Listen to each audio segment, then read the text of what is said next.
You go back. Maybe it's years later. Maybe it's decades. You pull up to the house, or you walk through the door, or you stand at the end of a street you haven't seen since you were small. And something is wrong.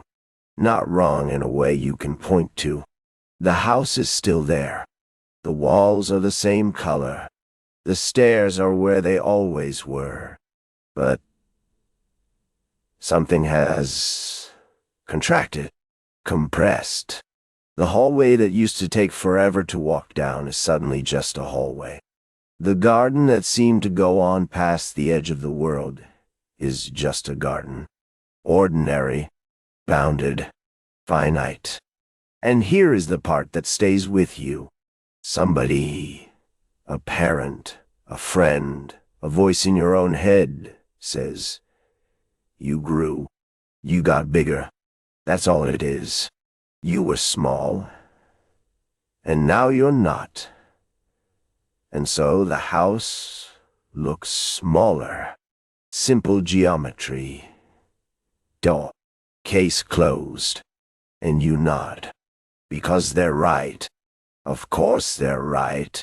But you cannot shake the feeling that they have completely missed the point.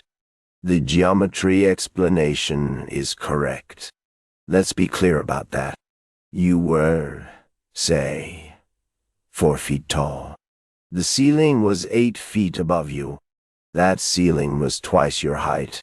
Now you are 6 feet tall. The same ceiling is only 1 1/3 times your height. The hallway that felt vast was felt vast because your body was small inside it. The staircase that seemed to climb forever had steps proportionally larger than your legs. The garden that stretched to the horizon of a child's legs, which run out of distance much sooner than adult ones do. All of this is measurably, verifiably true, and researchers have confirmed it with the kind of rigor that requires a grant application. Your spatial memories encode rooms relative to your body size at the time of encoding. They don't update. The memory of a room and the experience of re-entering that room are 2 different data files, and they don't talk to each other. When you return, you're experiencing a collision. The room is stored against the room as it actually is. And you read that collision as the room having changed. It's a perspective correction, a calibration error, a known glitch in human perception. And knowing all of that doesn't help at all, because the feeling isn't about the ceiling height. Here is what the geometry explanation quietly ignores. When you were small, the house was not just a space you moved through. It was the boundary of the known world. Everything that existed in relation to that house.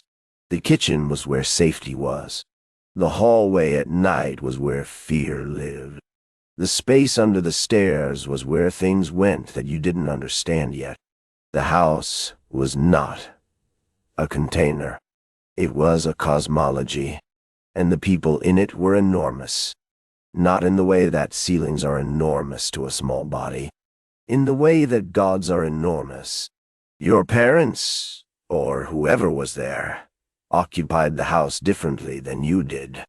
They moved through it with authority you couldn't understand. They knew where things were kept. They knew what the noises meant. They controlled the temperature. They controlled when the lights went out. The house was big because it was full of a world you hadn't learned yet. Now you go back. You know where things are kept. You know what the noises mean. The people who were enormous are older now, or gone, or they look somehow smaller than you remembered, which is its own particular vertigo. You understand the house completely. Every door, every creak, every smell. Nothing in it is unknown to you, and so it has no room left to be large. The house didn't shrink. The mystery did. There is a word in Portuguese, saudade, It describes a longing for something you love that is gone, or may never have fully existed in the way you remember it. Other languages have versions of this. Japanese has mono no aware, the bittersweet awareness that beautiful things pass. Welsh has hiraeth, which translates roughly as a homesickness for a home you can't return to, or one that may not exist. Every culture has a word for this, or a ritual for it, or a story, which means every culture has noticed the same thing. The home you grew up in is not the home you remember. It never was. The home you remember is a place that existed in the specific configuration of your body, your understanding, your dependency, your not yet knowing. It was assembled not from walls and floors, but from the particular quality of not being in control of anything. You cannot go back there. Not because the house has changed, because you have. But here is the part that lands strangely, if you let it.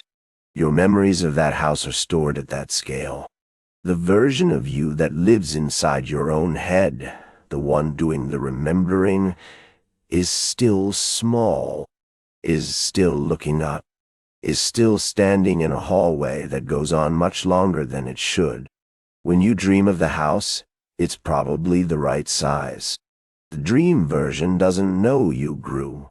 Somewhere in your nervous system, you are still 4 feet tall in a house that goes on forever, and someone enormous is in the next room, and you are perfectly safe, and you will always be perfectly safe, and none of this has happened yet. So you go back, and you stand in the hallway, and you feel the floor tilt slightly under you.